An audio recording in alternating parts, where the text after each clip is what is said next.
আসসালামু আলাইকুম। চলে আসলাম আজকে নতুন আরো একটা ভিডিও নিয়ে।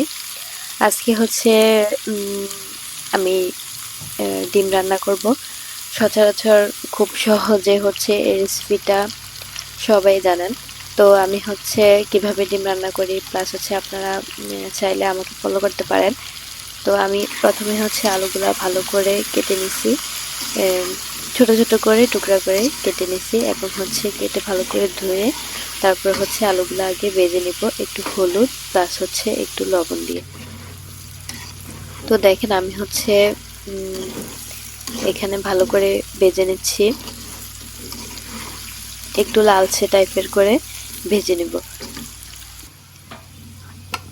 তো আমার ভাজা শেষ।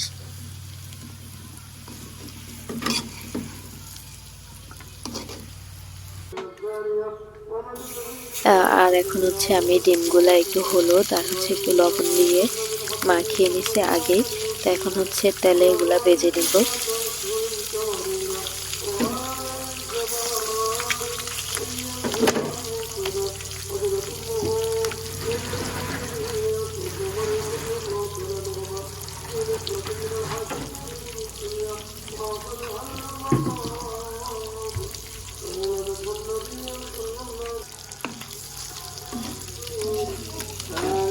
আর ডিমটা হচ্ছে অবশ্যই একটু লাল লাল করে ভেজে নিছি।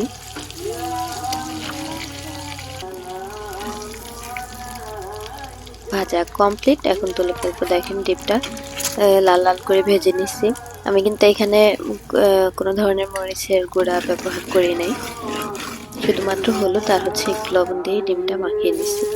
তো এখন দিয়ে দিলাম পেঁয়াজ কুচি।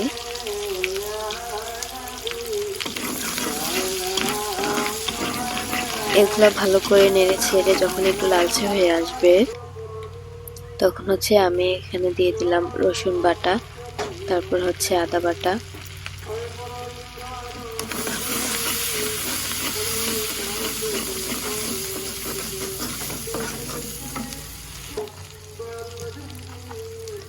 এখন দিয়ে দিলাম লবণ, তারপর একটু হলুদের গুঁড়া দিয়ে দিলাম,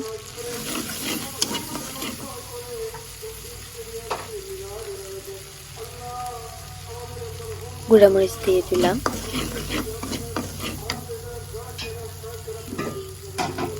যেহেতু মশলাটা পুড়ে যাচ্ছে তো সামান্য পরিমাণে গরম পানি দিয়ে দিচ্ছি যাতে করে মশলাটা পুড়ে না যায়। একটু জিরার গুঁড়া দিয়ে দিচ্ছি।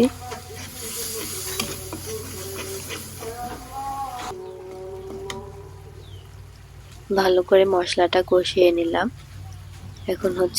এখন হচ্ছে আলুগুলা দিয়ে দিচ্ছি। আলুগুলা হচ্ছে ভালো করে নেড়ে ছেড়ে আলুগুলা হচ্ছে ভালো করে কষিয়ে নিব। যেহেতু আমি আগে আলুগুলা ভেজে নিয়েছিলাম সেজন্য হচ্ছে আলুগুলা মোটামুটি সিদ্ধ হয়ে গেছে। তো এখন ভালো করে কষাবো। কষিয়ে আসলে হচ্ছে তরকারিতে ঝোল দিয়ে দিব।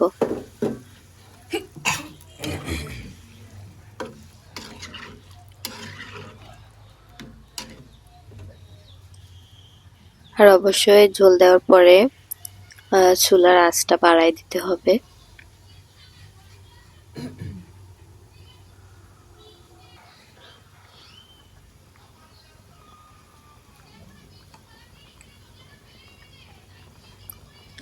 এখন দেখেন ফুটে আসতেছে। তো আপনারা যারা আমার ভিডিওটা আজকে প্রথম দেখতেছেন অবশ্যই আমার চ্যানেলটা সাবস্ক্রাইব করে দিবেন, প্লাস হচ্ছে কমেন্ট করে জানাবেন আমার ভিডিও কেমন হচ্ছে এবং হচ্ছে আপনারা কে কোথা থেকে দেখতেছেন সেটাও কমেন্ট করে জানাবেন। আর আপনাদের যদি কোনো ধরনের রেসিপি শেখার আগ্রহ থাকে তাহলে অবশ্যই ওই রেসিপির নামটা কমেন্ট বক্সে লিখে যাবেন। তো আলুগুলা হচ্ছে মোটামুটি সিদ্ধ হয়ে আসছে। তো এখন আমি ডিমগুলা এক এক করে দিয়ে দিব।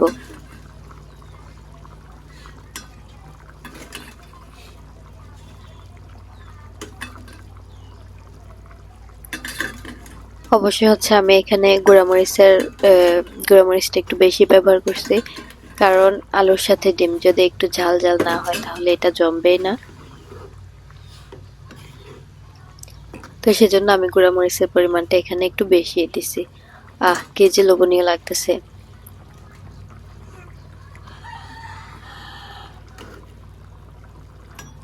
আমার তরকারি প্রায় শেষ পর্যায়ে। দেখেন একদমই মাখা মাখা রাখছি ঝোলটা, খেতে অনেকটা টেস্ট হয়েছে। আপনারা চাইলে এইভাবে শর্টকাট আলু ডিম দিয়ে রান্না করতে পারেন। যখন বাসায় কিছু থাকে না তখন শর্টকাট একটা রান্নার জন্য আলু আর ডিম, এটা সচরাচর সবার ঘরেই থাকে। আর এটা খেতে অনেকটা লোভনীয় এবং মজাদার। তো অবশ্যই কিন্তু কমেন্ট করতে ভুলবেন না আজকের ভিডিওটা কেমন হয়েছে।